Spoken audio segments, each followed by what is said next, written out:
बिस्मिल्लाहिर्रहमानिर्रहीम बिस्मिल्लाहिर्रहमानिर्रहीम। नाजरीन, प्रोग्राम दायरा कानून के साथ वारिस शाह लॉ अकेडमी के चैनल के साथ आपका अपना मेज़बान सैयद इफ्तिखार अली तैयब एडवोकेट हाजिर खिदमत है और आपकी खिदमत में सलाम मोहब्बत पेश करता है।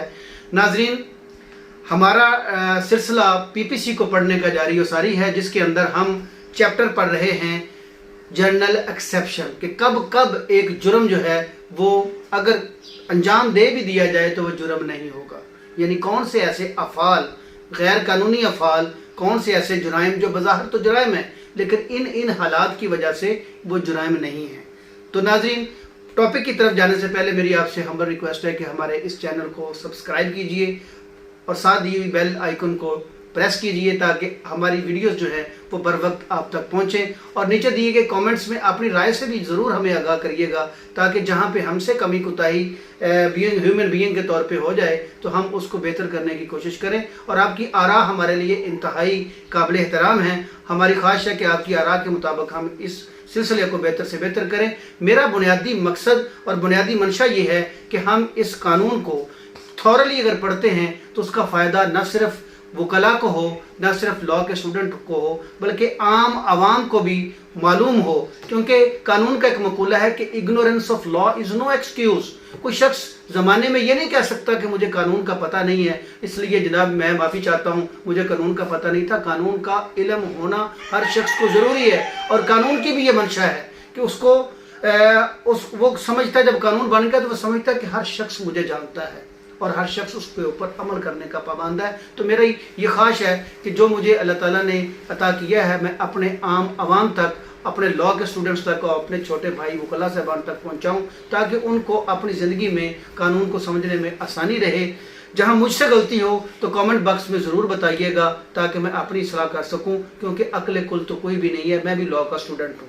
तो नाज़रीन, चलते हैं अपने टॉपिक की तरफ। हम आज पढ़ेंगे section 78 act done pursuant to the judgment और ऑर्डर ऑफ कोर्ट। अदालत के किसी हुक्म, अदालत के किसी फैसला पे अमल दरामद करते हुए कोई ऐसा काम अंजाम दे दिया जाए तो क्या वो जुर्म होगा। इसके ऊपर कहते हैं कि नथिंग, कुछ नहीं है, विच, जो, इज डन, अंजाम दिया जाए, इन पेरूजेंस ऑफ, पैरवी में, और which is warranted by the judgment और ऑर्डर, जो उस हुक्म में, उस फैसले में अदालत इंसाफ की, कोर्ट ऑफ जस्टिस का आगे लफ्ज़ कोर्ट ऑफ जस्टिस, अदालत इंसाफ की जो मंशा थी, इफ़ डन, अगर वो अंजाम दे दिया जाए, whilst सच जजमेंट और ऑर्डर remains in force, और अभी वो ऑर्डर या वो जजमेंट इन फोर्स हो, अंजाम भी दे दिया गया और वो इन फोर्स भी हो, यानी वो ऑर्डर और जजमेंट अभी पूरा नहीं हुआ और कोई फेल अंजाम दे दिया जाए। Notwithstanding the court may have had no jurisdiction, कतई नज़र इस बात से कि अदालत को वो इख्तियार समात था या नहीं, टू पास जजमेंट और ऑर्डर, अदालत को वो जजमेंट या ऑर्डर पास करने का इख्तियार था या नहीं, provided the person doing the act, शर्त ये है कि जो शख्स इसको अंजाम दे रहा है उस फेल को इन गुड फेथ, नेक नीति से, बिलीव्स, यकीन रखता हो that the court had such jurisdiction, तो अदालत को इख्तियार समात हासिल है, इस बात का कभी यकीन हो उस शख्स को जो उसके ऊपर अमल दरामद करा रहा है। नाज़रीन, मिसाल दे के समझाने की कोशिश करूंगा कि फॉर एग्जांपल एक शख्स जो है वो एक बैलफ है अदालत का, और अदालत ने हुक्म दिया कि आप जाके फलां जगह का कब्जा दिलवा दें और फलां सामान उठवा के बाहर फेंक दें।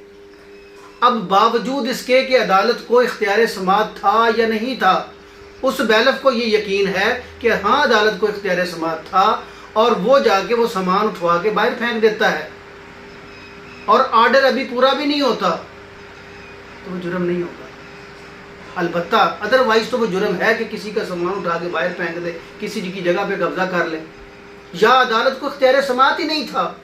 ये बाद की बातें हैं, लेकिन उस शख्स ने कोई जुर्म नहीं किया। तो नाजरीन, आगे चलते हैं। सेक्शन है 79 act done by a person justified or by mistake of fact believing himself justified by law. अदालत कोई शख्स जो है खुद को जस्टिफाइबल बाय लॉ समझ रहा हो یعنی اس کو عدالت یا قانون نے یہ اختیار دیا ہو کہ وہ ایسا کر سکتا ہے. فار ایگزامپل ہمارے یہاں پہ ایک ڈکیتی ہو جاتی ہے، ہم اس ملزم کو پکڑ لیتے ہیں، اس ڈکیت کو پکڑ لیتے ہیں. اس کسی شخص کو پکڑ کے آپ نے بٹھا لیا تو یہ بذات خود ایک جرم ہے، لیکن عدالت یا قانون آپ کو اجازت دیتا ہے کہ آپ کسی ڈکیت کو، چور کو، کسی مجرم کو، کسی اشتہاری کو پکڑے. پکڑنے کے بعد ہم متعلقہ پبلک اتھارٹی کو رجوع کریں اور ان کو بلوا کے ان کے حوالے کر دیں، اور جب تک ہم نے رکھا وہ کوئی جرم نہیں ہوگا. ہم جسٹیفائبل بائی لا ہے. تو اس کو ڈیٹیل سے پڑھتے ہیں کہ نتھنگ از این offense، کوئی جرم نہیں ہے which is done، جو انجام دیا جائے by any person، کسی ایسے شخص کی طرف سے who is justified by law، جس کو قانون نے جسٹیفائی کیا ہو، اطمینان دیا ہو، قانون کی نظر میں اس نے کچھ غلط نہیں کیا تو جسٹیفائڈ بائی لا ہو، اور یا who by reason of a mistake of fact، جو کسی واقعات کی غلطی سے، واقعات کی غلطی کی وجہ سے، and not by reason of a mistake of law، قانون کی غلطی سے نہیں، واقعات کی غلطی سے، in good faith، نیک نشتی سے، believes، یقین کر رہا ہو، himself، خود پہ، to be justified by law، کہ قانونی طور پہ میں ایسا کرنے کا پابند ہوں، in doing it، وہ کام کرتے ہوئے. فار ایگزامپل جیسے میں نے مثال دی کہ ابھی میں نے مثال دی کہ اگر ہم کسی چور کو، ڈکیت کو، کسی جو اشتہاری ملزم کو پکڑ لیتے ہیں تو ہم نے پکڑ کے پبلک اتھارٹی کے حوالے کیا تو قانون جسٹیفائی کرتا ہے کہ آپ کو اختیار ہے کہ آپ اس کو پکڑ سکتے ہیں، پکڑ کے پبلک اتھارٹی کے حوالے کر سکتے ہیں، تو یہ جسٹیفائڈ بائی لا ہے. لیکن دوسری طرف مسٹیک آف فیکٹ کی وجہ سے اگر آپ اپنے آپ کو جسٹیفائڈ بائی لا سمجھ رہے ہیں، مثال کے طور پہ میرے اس محلے میں اس جگہ پہ رولا ڈل گیا، شور ڈل گیا کہ جناب چور چور چور، اور میں بھاگتے ہوئے یکدم چور مڑا گلی کی نکڑ سے، اور آگے سے ایک اور شخص جو ہے وہ بھی پیچھے بھاگ رہا ہے، تو میں نے سمجھا شاید وہ چور ہے، مسٹیک آف فیکٹ لگی اور میں نے اس کو پکڑ لیا، اور وہ بعد میں اٹھ کے میرے پہ مقدمہ دائر کر دے کہ آپ نے مجھے غلط پکڑا. بھائی میں نے مسٹیک آف فیکٹ کی وجہ سے، گڈ فیتھ سے، نیک نشتی سے، بد نشتی سے نہیں، نیک نشتی سے خود کو جسٹیفائبل بائی لا سمجھا. مثال انہوں نے جو دی ہے ذرا وہ ملاحظہ فرمائیے گا. A sees Z commit what appear to A to be a murder. A sees, A جو ہے یعنی احمد جو ہے وہ دیکھتا ہے زیڈ، کہ جو زیڈ ہے زاہد جو ہے، کمٹ وٹ اپیئر نظر آ رہا تھا، ٹو اے کو، ٹو بی اے مرڈر. اے دیکھتا ہے کہ زیڈ جو ہے بظاہراً ایک قتل کر رہا ہے. In the exercise to the best of his judgment, اس کو یہ یقین ہوا کہ یار یہ تو بندہ اس کو جان سے مار رہا ہے. Exerted in good faith of the power which the law gives to all person of apprehending murders in that act. اس نے وہ اپنی پاور استعمال کی جو قانون نے ہر شخص کو دی ہے کہ آپ کسی بھی قاتل کو پکڑ لو، اس کو قابو کر لو. اے نے دیکھا یعنی احمد نے دیکھا کہ زاہد جو ہے بظاہراً کسی کا قتل کر رہا ہے، اس نے کہا وہ یہ تو قتل کر رہا ہے. اس نے زاہد کو اپنی اس پاور کو استعمال کرتے ہوئے جو لا نے سب کو دی ہوئی ہے کہ قاتل کو پکڑ لو، اس نے اس کو گرفتار کر لیا، پکڑ لیا. اب آگے کہتا ہے seize Z in order to bring Z before the proper authorities. اس نے اس کو اس لیے پکڑا کہ میں پکڑ کے اس کو کسی پبلک اتھارٹی کے سامنے پیش کرتا ہوں. A has committed no offense. اب A نے کوئی جرم نہیں کیا. So it may turn out that if Z was acting in self defense. اس کو میں تھوڑا ایکسپلین کرتا ہوں کہ یہ A ہے یعنی احمد ہے. احمد دیکھ رہا ہے کہ یہ جو زاہد ہے یہ کسی کا قتل کرنے جا رہا ہے. اے نے کیا، اے جو احمد جو تھا اس نے زاہد کو پکڑ لیا. کیوں پکڑ لیا؟ قانون نے اس کو اجازت دی، ہر شخص کو اجازت دی کہ آپ کے سامنے قتل ہو رہا ہے، کوئی جرم ہو رہا ہے تو آپ اس ملزم کو پکڑیں، پکڑ کے پبلک اتھارٹیز کے پاس پہنچا دیں. تو احمد نے زاہد کو اس لیے پکڑ لیا کہ بظاہراً نظر آ رہا تھا کہ وہ کسی کا قتل کر رہا ہے. اب اے نے یعنی احمد نے کوئی جرم نہیں کیا، حالانکہ بعد میں پتہ چلا کہ زاہد کسی کا قتل نہیں کر رہا تھا. زاہد تو اپنا حفاظت خود اختیاری کا یعنی سیلف ڈیفینس کا حق استعمال کر رہا تھا. یعنی جس شخص کو وہ مار رہا تھا وہ شخص اگر زاہد نہ اس کو مارنے کی کوشش کرتا تو وہ اس کو مار دیتا.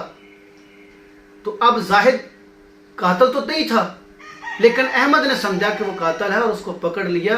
تو مسٹیک آف فیکٹ کی وجہ سے اس نے خود کو جسٹیفائڈ بائی لا سمجھا اور اس نے اس کو پکڑ لیا. تو اس کے باوجود اس نے کوئی جرم نہیں کیا. تو ناظرین یہ تھی سیکشن 79. ہم نے آج سیکشن 78 اور 79 پڑھی. انشاءاللہ اگلی एपिसोड में हम सेक्शन 80 से आगाज़ करेंगे।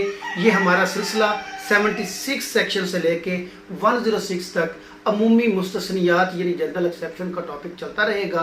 कौन कौन से हालात और वाक़यात हैं जिनमें हम ये देखेंगे कि अगर ये हालात होंगे तो वो जुर्म जो ज़ाहिर जुर्म है वो जुर्म नहीं है। तो मेरी नाज़रीन आपसे हम्बल सबमिशन है कि वीडियो को डिटेल से देखा कीजिए, इसको शेयर कीजिए और लास्ट पे मैं आपसे ये रिक्वेस्ट करूंगा कि इस सिलसिले को हम कंटिन्यू करना चाहते हैं। अपनी आरा अपनी तजावीज़ से ज़रूर नवाजिए और जिन्होंने अभी तक इस चैनल को सब्सक्राइब नहीं किया वो इसको सब्सक्राइब करें, बेल आइकन को प्रेस करें ताकि ये वीडियोस का सिलसिला आप तक बर वक्त पहुँचता रहे। अपने मेज़बान इफ्तिखार अली तैयब एडवोकेट को आज तक के लिए इजाज़त दीजिए। अल्लाह ताला हम सब का हामी नासर हो।